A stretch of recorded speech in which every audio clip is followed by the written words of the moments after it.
예, 할렐루야. 오늘 8월 21일 토요일 날짜입니다. 오늘 본문 말씀 사사기 8장 10절에서 21절 말씀 함께 보겠습니다. 이때에 세바와 살문나가 갈골에 있는데 동방 사람의 모든 군대 중에 칼든 자 12만 명이 죽었고 그 남은 15,000명가량은 그들을 따라와서 거기에 있더라. 적군이 안심하고 있는 중에 기드온이 노바와 욕부 하 동쪽 장막에 거주하는 자의 길로 올라가서 그 적진을 치니 세바와 살문나가 도망하는지라. 기드온이 그들의 뒤를 추격하여 미디안의 두 왕 세바와 살문나를 사로잡고 그 온 진영을 격파하니라.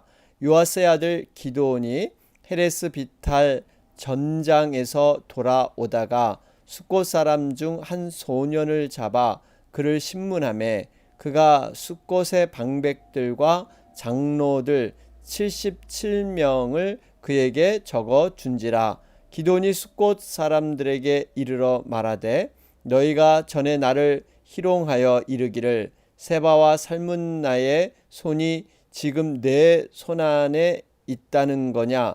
어찌 우리가 내 피곤한 사람들에게 떡을 주겠느냐? 한 그 세바와 살문나를 보라 하고 그 성읍의 장로들을 붙잡아 들가시와 찔레로 숫곳 사람들을 징벌하고 분의 망대를 헐며 그 성읍 사람들을 죽이니라. 이에 그가 세바와 살문나에게 말하되 너희는 다볼에서 죽인 자들은 어떠한 사람들이더냐 하니 대답하되 그들이 너와 같아서 하나같이 왕자들의 모습과 같더라 하니라. 그가 이르되 그들은 내 형제들이며 내 어머니의 아들들이니라.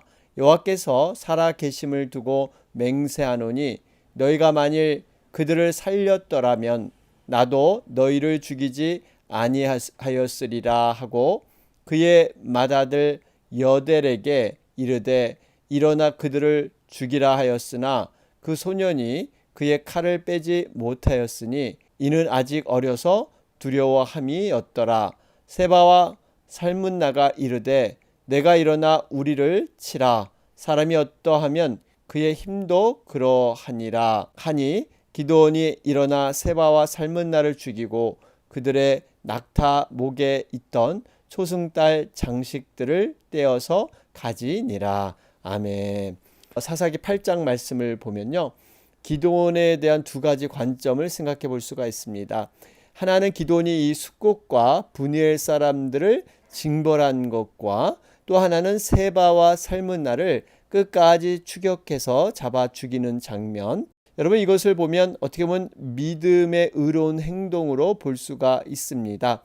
그런데 정말 이게 하나님의 명령에 따라 이러한 행동을 했는데 옥에 티라 할까요? 사실 그 내면을 보면 약간의 부정적인 그러한 모습도 발견하게 됩니다. 지금 우리 사사기의 그 첫 사사가 온니엘이었죠. 그 다음에 에훗, 드보라, 굉장히 매우 긍정적인 모습들이 많이 기록이 되었습니다. 그런데 사사기 7장부터 기드온이 등장을 하는데 물론 두려움과 불신이 많았긴 했지만 매우 처음은 긍정적으로 출발을 했습니다. 그런데 8장부터는 조금씩 이러한 믿음이 상실되어 가는 자기 중심적인 생각이 앞서는 그러한 모습으로 전락하게 되죠. 오늘 이 본문 말씀을 보면 첫 번째 사건이 세바와 살문나를 끝까지 추격하는 이러한 장면이 나오죠. 여러분, 이 세바와 살문나는 어떤 사람입니까? 전쟁에서 패하여 도망가는 미디안의 두 왕이었습니다. 어쨌든 하나님의 명령은 이들을 다 멸망시켜라, 이렇게 명령을 받았기 때문에 하나님의 사명을 끝까지 완수하기 위해서 피곤할지라도 포기하지 않는 그러한 기드온의 모습, 너무나 참 의미가 있습니다. 그런데 한편으로는 이미 사실 도망간 두 왕들은 이스라엘의 국경을 벗어난 갈골이라는 지역까지 도망을 갔죠. 우리 10절에 나오고 있죠. 여러분, 이러한 모습 굉장히 긍정적으로 시편 83편 11절 12절은 말씀을 하고 있습니다. 저희 귀인으로 오렙과 스앱 같게 하시며 저희 모든 방백으로 세바와 살문나와 같게 하소서. 저희가 말하기를 우리가 하나님의 목장을 우리의 소유로 취하자 하였나이다. 여기 보면 이렇게 기드온이 세바와 살문나를 죽인 것은, 끝까지 추격한 것은 나쁜 것이 아니라 좋은 그러한 의미다라고 기록되어 있습니다. 결국에는 기드온이 이러한 한 명도 살려두지 아니하고 적군을 다 멸절시킨 것, 이것은 사명의 완수다, 이렇게 볼 수가 있는데요. 그런데 한 가지, 우리가 항상 어떠한 행위 속에는 그 행위를 어떻게 감당했느냐, 그 마음의 자세, 동기, 여러분 이것까지도 살펴보는 것이 굉장히 중요합니다. 우리가 하나님의 일을 감당할 때 항상 되돌아봐야 할 문제들이 바로 이러한 것이죠. 나는 정말 하나님 일에 열심히 감당을 하고 어떠한 그 사역에 충성되게 감당을 하는데, 그 자세와 그 내면의 동기가 무엇인가를 늘 점검해 봐야 합니다. 기드온이 마음의 자세와 동기에 약간의 문제가 있었다는 근거를 우리는 몇 가지를 통해서 우리는 생각해 볼 수가 있는데요. 이 8장의 내용을 보면요, 여기에 이상하게 여호와 하나님에 대한 언급이 그리 많이 나타나지 않고 있습니다. 여러분, 두 번에 걸쳐 나타나고 있긴 하지만 기드온의 말에서 언급될 뿐이지, 정말 이러한 여러 가지 상황에서 하나님과 의논하고 하나님께 기도했던 것, 이러한 것들이 정말 많지 않다라는 걸 볼 때, 기드온은 정말 적어도 어떤 자기 중심적인 신앙, 이러한 것을 통해서 움직였다 하는 것을 우리는 은연중에 추측해 볼 수가 있습니다. 그러면서 또 한 가지는요, 이렇게 세바와 살문나를 끝까지 추격해서 그들을 죽인 동기가 어떤 이스라엘의 원수를 갚기 위해서, 아니면 하나님의 뜻을 따라서 적군을 물리쳤다, 이러한 것들이 기록되어야 하는데, 그것이 아니라 사사로운 복수심, 거기에 연연해서 이 일을 했다, 이렇게 기록되어 있습니다. 18절 말씀을 보면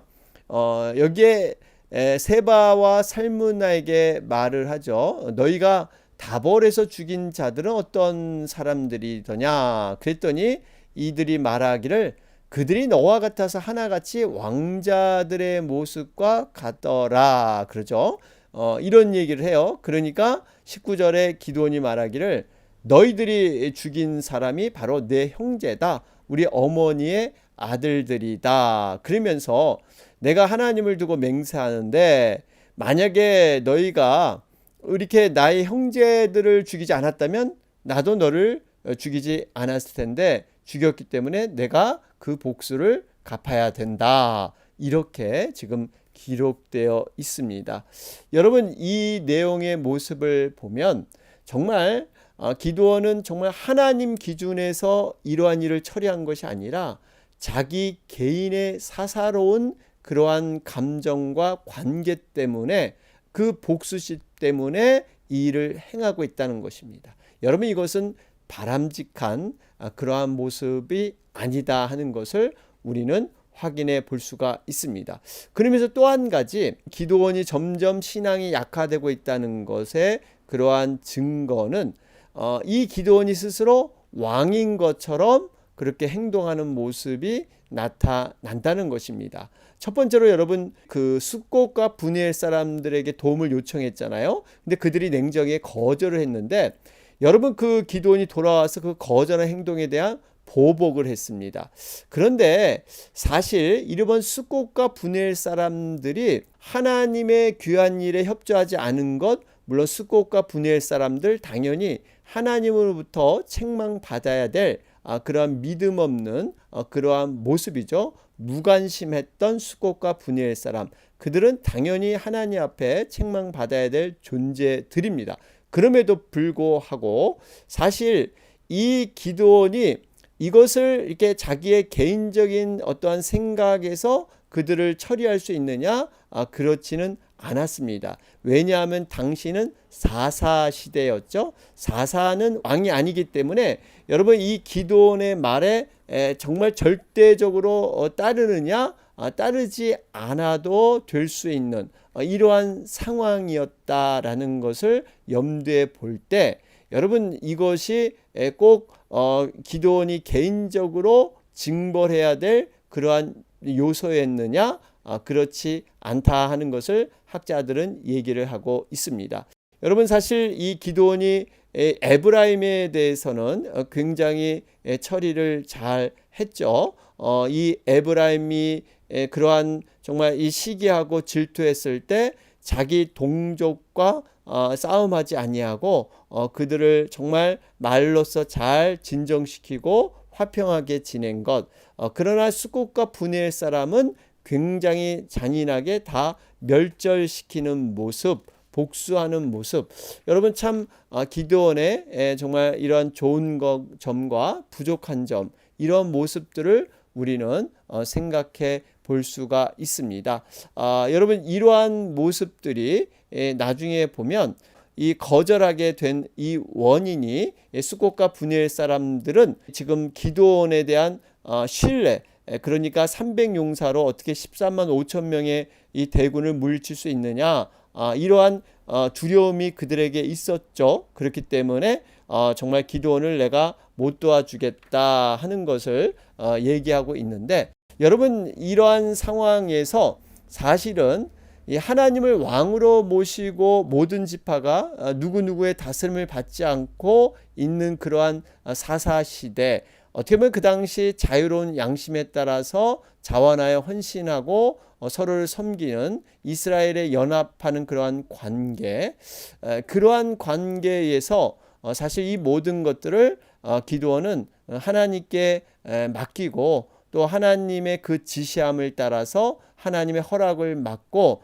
징벌하는 것, 이러한 하나님에 대한 그 절차와 과정들, 기도를 통해서 하나님 뜻을 묻고 그런 최종적인 행동을 했어야 하는데, 이 기도는 마치 자신이 왕인 것처럼 자신이 모든 것을 주관하고 모든 것을 행했다라는 것이죠. 그래서 우리가 18절의 말씀에도 그들이 너와 같아서 하나같이 왕자들의 모습과 같더라. 여러분 그러니까 이 지금 이 세바와 살문나가 보기에도 이방 사람들이 보기에도 정말 이런 모습이 있었다는 거예요. 왕처럼 교만한 모습을 그들은 봤기 때문에 결국 기드온이 그러한 모습으로 살았다 하는 것을 알 수가 있습니다.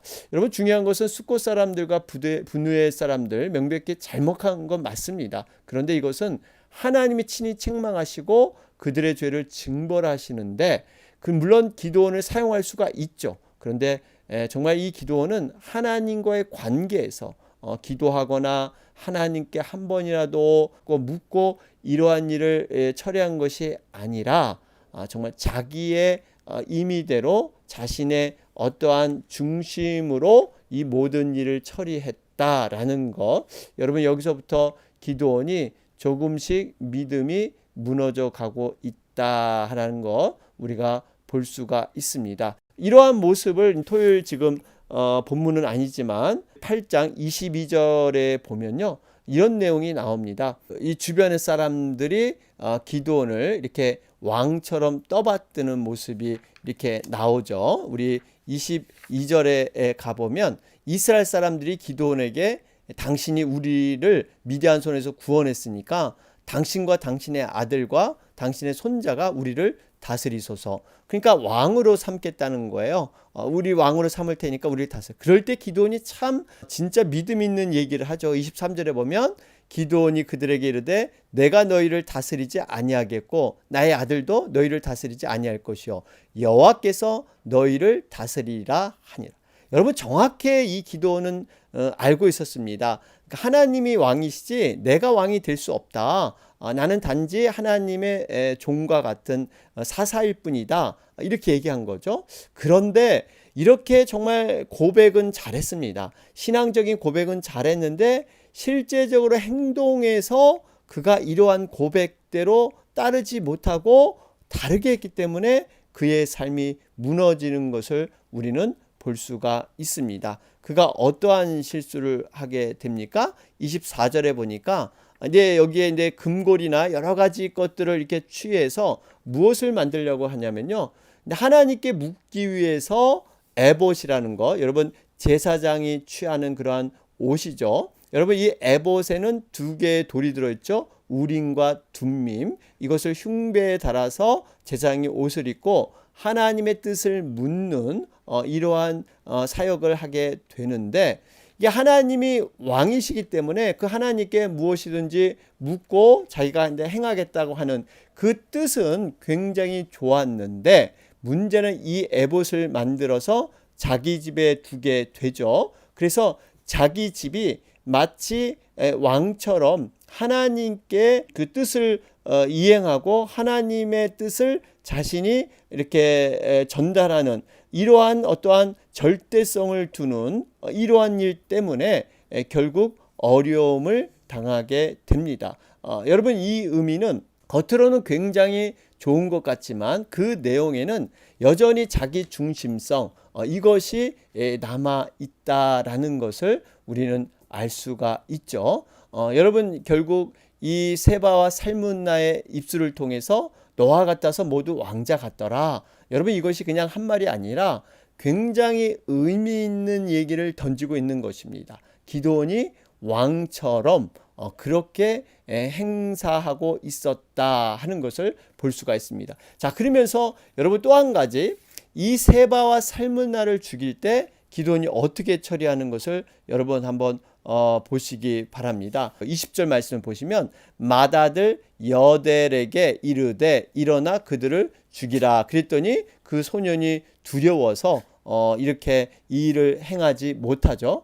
여러분 왜 이렇게 했을까요? 보통이면 자기의 어떤 부하를 이렇게 통해서 이 일을 처리하게 할 텐데 굳이 맏아들을 호칭해서 그로 하여금 이걸 죽이게 하는 것, 이유가 있습니다. 그것은 바로 기드온이 자기의 아들에게 어떠한 왕권적인 그러한 권위를 이렇게 부여하기 위해서, 북한에 보면은 세습하기 위해서 김정은을 많이 이렇게 세상말로 띄우게 되죠. 그래서 사실 연평도 도발 사건도 김정은이 지휘하게 해서 이제 그가 어떤 우상처럼 이렇게 왕처럼 떠오르게 하기 위해서 모든 그 승리에 합격한 공을 내 아들이 한 것처럼, 그래서 권위를 세습하게 하는 것, 뭐 이런 원리인데요. 그러니까 지금 기드온은 이렇게 세바와 살문나를 죽이는 그 영광을 자녀에게, 장자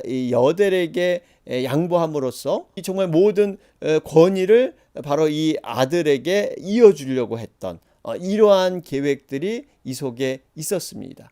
여러분 이러한 것은 결국 진짜 왕처럼 이 기드온이 그러한 자신의 가문을 세우려고 했던 이러한 모습. 사실 이 기드온은 아내를 또 많이 두고 자식을 많이 낳았죠. 정확하게 아내가 몇 명인지 알 수 없지만 10명 이상은 아마 됐을 걸로 추정을 하는데 자식이 한 70여 명이 되었습니다.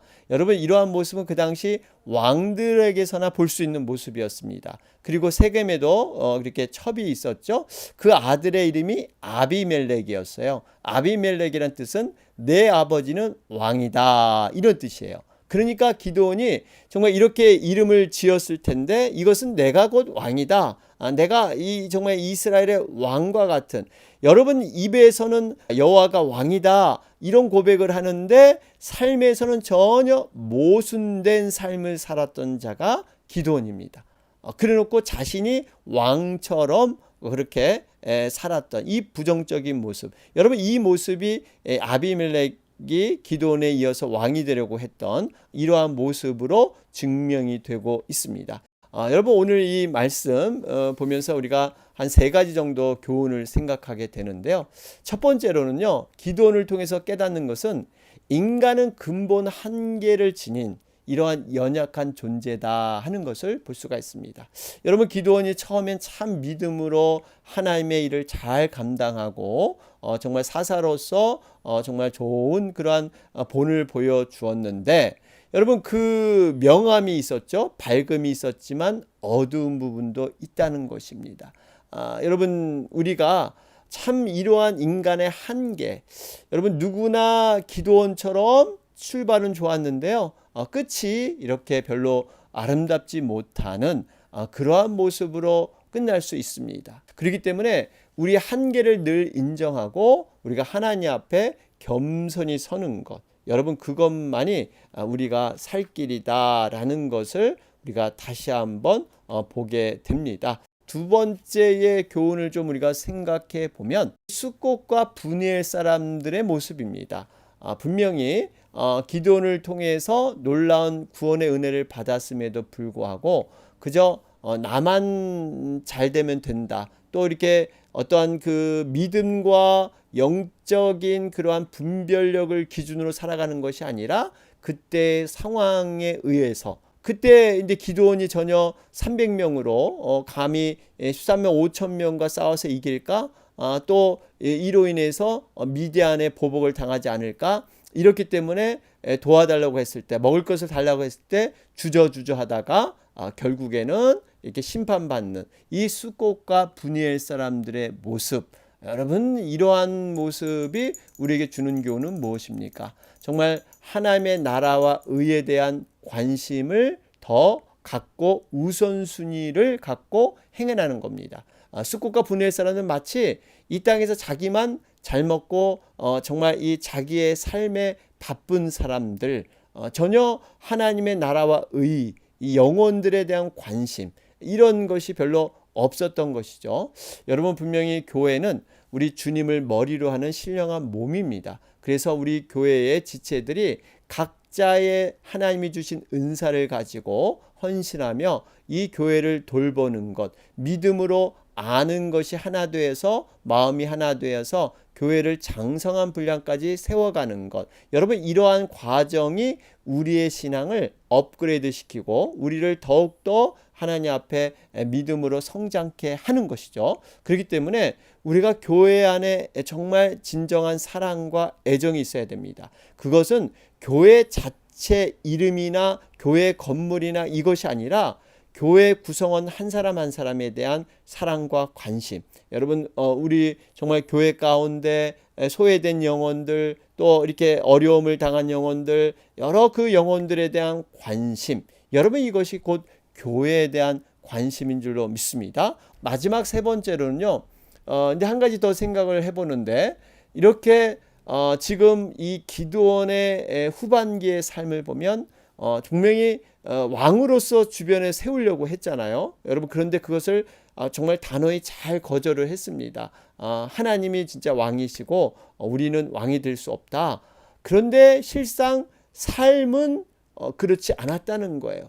에봇을 만들어서 자기 집에 이렇게 두는 것부터 그렇고, 정말 사람들이 보기에 오히려 정말 이 다른 사람이 보기에 왕처럼, 여러분 이 의미는 우리의 신앙의 고백과 삶이 전혀 일치되지 않은 모순된 삶, 여러분 이러한 삶을 살아간 기드온을 보면서 우리는 과연 어떻게 살아가야 될 것인가. 분명 우리 사람은 두 부류의 사람이 있다는 말씀 드렸습니다. 감동을 주는 사람과 교훈을 주는 사람. 여러분 신앙의 감동을 주는 사람에게는요, 정말 나도 그 사람처럼 정말 그렇게 살고 싶다, 저런 믿음으로 정말 당당히 서고 싶다, 이러한 감동을 받고 그렇게 행하려고 합니다. 그러나 교훈, 왜 저렇게 살아야 할까, 왜 저렇게 말하고 고백하는 것과 삶은 전혀 다른 것인가, 왜 이렇게 어려움을 주는 것인가, 이러한 교훈, 정말 저럴 때는 저렇게 하면 안 되겠다라는 거, 감동과 교훈, 우리는 어떠한 존재로 살아가야 되는가라는 것을 보면서 분명히 이러한 것은 다른 사람에게 영향을 미친다는 사실입니다. 내 자신뿐만 아니라 정말 우리 교회 공동체와 우리 주변의 많은 사람들에게 내 모습이 어떤 그러한 모습이든 간에 영향을 준다는 것, 이걸 생각했을 때 우리가 어떻게 살아가야 될 것인가 다시 한번 고민하면서 어찌하든지 우리가 성령님을 의지하면서 우리가 하나님의 말씀으로 세워지는 것, 여러분 이것이 너무나 중요한 줄로 믿습니다. 오늘 말씀 정리해 보면 복수와 권력 욕을 넘지 못한 불완전한 지도자. 여러분 기드온의 모습을 보면서 하나님의 뜻, 여러분 정말 하나님의 뜻이 무엇인가를 우리는 잘 정말 분석하고 이해하고 적용하기 위해서는 많은 기도가 필요하고요. 또 우리 자신이 혹시 이러한 감정과 자신의 생각을 견해를 마치 하나님의 뜻인 것처럼 이렇게 섞어서 아니면 그걸 앞세워서 여러분 이것을 분명하게 분별해야 합니다. 우리가 분명히 말씀 안에서 또 여러 가지 기도와 성령의 그 인도함 가운데 그런 확증된 검증을 가지고 우리가 나아가야지 이러한 부분들을 어떻게 우리는 처리해야 될 것인가 라는 것을 우리가 깊이 돌아보며 기도하며 함께 나아가기를 바랍니다. 오늘 토요일 날짜이죠. 우리 내일 또 복된 주일입니다. 주일은 모든 한 주의 첫 시간입니다. 하나님 앞에 우리가 예배드림으로 말미암아 한 주의 모든 삶을 하나님께 맡기고 또 우리의 삶의 인도를 하나님께 바라는 것이죠. 우리가 다시 한번 하나님의 말씀으로 성령으로 충만케 되고 우리가 또 이렇게 주일날 이렇게 함께 예배드린다는 것은요, 부활 후에 천국에서 하나님 나라에서 이렇게 함께 만나서 예배드리는 것을 연습하는 그러한 과정입니다. 여러분 복된 주일을 위해서 함께 간절히 기도해 주시기 바랍니다. 우리 다 같이 기도드리겠습니다.